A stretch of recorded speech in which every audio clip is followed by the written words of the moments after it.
নমস্কার বন্ধুরা, সুস্মিতার রান্নাঘরে সবাইকে স্বাগত জানিয়ে শুরু করছি আজকের রেসিপি। কাতলা মাছের একটা দুর্দান্ত রেসিপি তোমাদের সাথে আজকে শেয়ার করব। যারা মাছ খেতে একদম পছন্দ করে না তারাও কিন্তু এই রেসিপিটা অনেক মজা করে খাবে। ভীষণ টেস্টি হয় খেতে, গরম ভাতের সাথে দুর্দান্ত লাগে। কাতলা মাছের একঘেয়ে রেসিপি বাদ দিয়ে অবশ্যই এই রেসিপিটা ট্রাই করবে, বানানো ভীষণ সহজ। তাহলে চলো আজকে কাতলা মাছের দুর্দান্ত রেসিপিটা দেখে নেওয়া যাক। তো এখানে আমি নিয়ে নিয়েছি 4 পিস কাতলা মাছ। আর কাতলা মাছের যে কোনো পেটির পিস বা গাদার পিস দিয়ে তোমরা এই রেসিপিটা রান্না করতে পারো, তবে মাছটা একটু বড় হলে তাহলে কিন্তু খেতে আর একটু বেশি ভালো হয়। তো মাছের মধ্যে আমি সবার প্রথমে দিয়ে দেব লবণ, আর দিয়ে দিচ্ছি একটু হলুদ গুঁড়ো, আর তার সাথে দিয়ে দিচ্ছি 2 চামচ মতো টক দই। এবার এই টক দই, নুন, হলুদটা দিয়ে খুব ভালো করে মাছটাতে মাখিয়ে নেব। মাছটাকে এইভাবে মাখিয়ে নেওয়ার পর 10 মিনিটের জন্য রেস্টে রেখে দিতে হবে। ততক্ষণে আমরা বাকি প্রিপারেশনগুলো রেডি করে নেব। এদিকে আমি একটা কড়াই নিয়ে নিয়েছি। কড়াইয়ের মধ্যে দিয়ে দিচ্ছি 1 থেকে 1.5 টেবিল চামচ মতো সর্ষের তেল। রান্নাটা কিন্তু আমি পুরোপুরি সর্ষের তেলেই করব। এবার এই তেলের মধ্যেই আমি দিয়ে দিচ্ছি একটা পেঁয়াজ কুচি। একটা মিডিয়াম সাইজের পেঁয়াজ নিয়েছি, আর এরকম একটু ছোট ছোট করে কেটে নিয়েছি পেঁয়াজটা। তো পেঁয়াজ কুচিটা দেওয়ার পর আমি এর মধ্যে অ্যাড করে দিচ্ছি আদা। এখানে আমি নিয়েছি 1.5 ইঞ্চি মতো আদা, ছোট ছোট করে কেটে নিয়েছি। আর এখানে দিয়ে দিচ্ছি রসুন, একটা গোটা রসুন আমি নিয়ে নিয়েছি এখানে। তার সাথে দিয়ে দেব কাঁচা লঙ্কা। ঝালটা যে যেমন পছন্দ করো সে সেরকম অনুযায়ী কাঁচা লঙ্কা দেবে। এবার এই উপকরণগুলোকে আমাদের তেলের মধ্যে 3 থেকে 4 মিনিট সময় নিয়ে ভেজে নিতে হবে। গ্যাসের ফ্লেমটা এই সময় মিডিয়ামে রাখবো, আর ক্রমাগত নাড়াচাড়া করে 3-4 মিনিট মতো ভেজে নেব। তো পেঁয়াজ, আদা, রসুনটাকে 3 থেকে 4 মিনিট সময় নিয়ে আমি এখানে ভেজে নিয়েছি। এখন আমি এর মধ্যে অ্যাড করে দিচ্ছি টমেটো।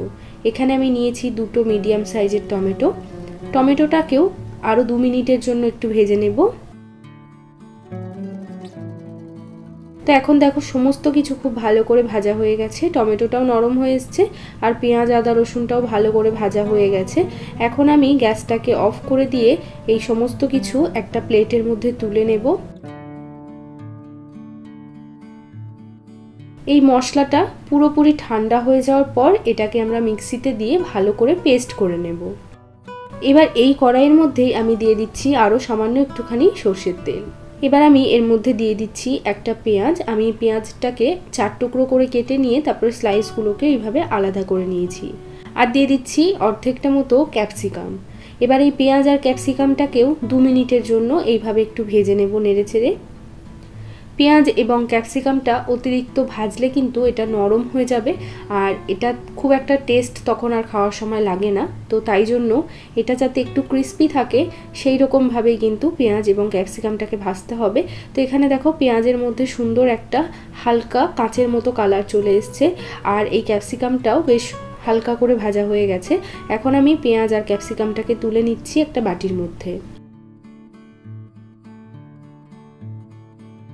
এবার কড়াইতে আমি রান্নার জন্য দিয়ে দিচ্ছি বেশ খানিকটা সর্ষের তেল। তেলটা গরম হয়ে গেছে। এখন আমি এখানে নুন, হলুদ এবং দই মাখানো মাছটা দিয়ে দেব। মাছটাকে প্রথমে এক পাশে একটু ভালো করে ভেজে নিতে হবে, যেহেতু দই দেওয়া আছে তাই জন্য মশলাটা খুব নরম আছে। তো এক পাশে খুব ভালো করে ভেজে নিয়ে তারপরে মাছটাকে কিন্তু উল্টাতে হবে। তো এখন মাছগুলো আমার এদিকে মোটামুটি 4 মিনিট মতো ভাজা হয়ে গেছে। এখন মাছগুলোকে উল্টে দিচ্ছি। তো দেখো মাছগুলো একপাশে বেশ সুন্দর এরকম লাল লাল কালার করে কিন্তু ভাজা হয়েছে। এবার চারিপাশে ঘুরিয়ে ঘুরিয়ে মাছগুলো আমাদের এরকম সুন্দর করে লাল লাল করে ভাজতে হবে। মাছগুলোকে ভালো করে ভাজতে হবে যাতে চারিপাশেই মাছগুলো ভাজা হয়। যেহেতু মাছের পিসগুলো একটু মোটা, তো তাই জন্য এই রকম ভাবে একটুখানি ভালো করে ঘুরিয়ে ঘুরিয়ে ভাজতে হবে। তো এখন দেখো মাছগুলোকে আমি খুব ভালো করে উল্টে পাল্টে বেশ এরকম লাল লাল করে ভেজে নিয়েছি। অতিরিক্ত কড়া করে কিন্তু মাছগুলো ভাজবো না। এখানে মাছ ভাজা হয়ে গেছে। এখন আমি এই ভাজা মাছগুলোকে তুলে নেব। এই তেলের মধ্যে আমি ফোড়ন দিয়ে দিচ্ছি 1/2 টিস্পুন পরিমাণে গোটা জিরে। এবার আমি এর মধ্যে অ্যাড করে দেব পেঁয়াজ আদা রসুন যেটা ভেজে আমি পেস্ট করে নিয়েছিলাম সেই মশলাটা। আর এই মিক্সিটা ধুয়ে আমি সামান্য একটু জলের মধ্যে অ্যাড করে দিচ্ছি। এবার এই মশলাটাকে আমাদের মোটামুটি 4-5 মিনিট সময় নিয়ে ভালো করে একটু কষিয়ে নিতে হবে, যতক্ষণ না মশলাটা একটু গাঢ় হয়ে আসছে আর তেলটা একটু ছাড়তে শুরু করছে।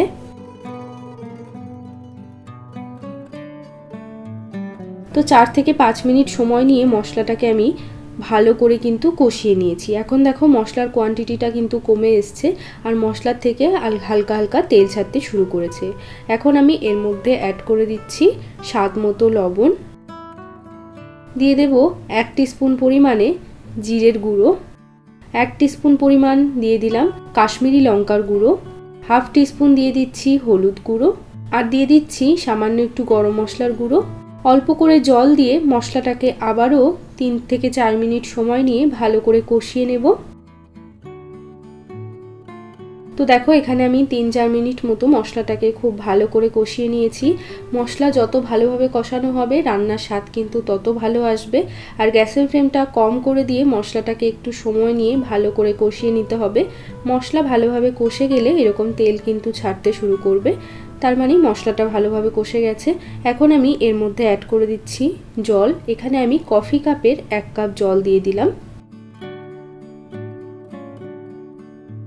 এবার আমি এর মধ্যে ভেজে রাখা মাছগুলোকে দিয়ে দেব। মাছগুলো গ্রেভির মধ্যে একবার উল্টে পাল্টে এরপর এটাকে ঢাকা লাগিয়ে 10 থেকে 15 মিনিটের জন্য একদম লো আঁচে রেখে দেব।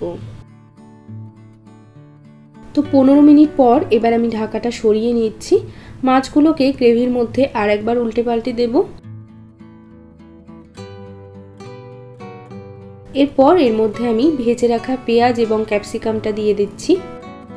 পেঁয়াজ ক্যাপসিকামটা একদম লাস্টে অ্যাড করতে হবে, কেননা এটা খুব তাড়াতাড়ি নরম হয়ে যায় আর বেশি নরম হয়ে গেলে খেতে খুব একটা ভালো লাগে না। পেঁয়াজ ক্যাপসিকামটা দেওয়ার পরে 1 থেকে 2 মিনিটের জন্য মাছটাকে একটু ফুটিয়ে নিয়ে তারপরে নামিয়ে নিতে হবে।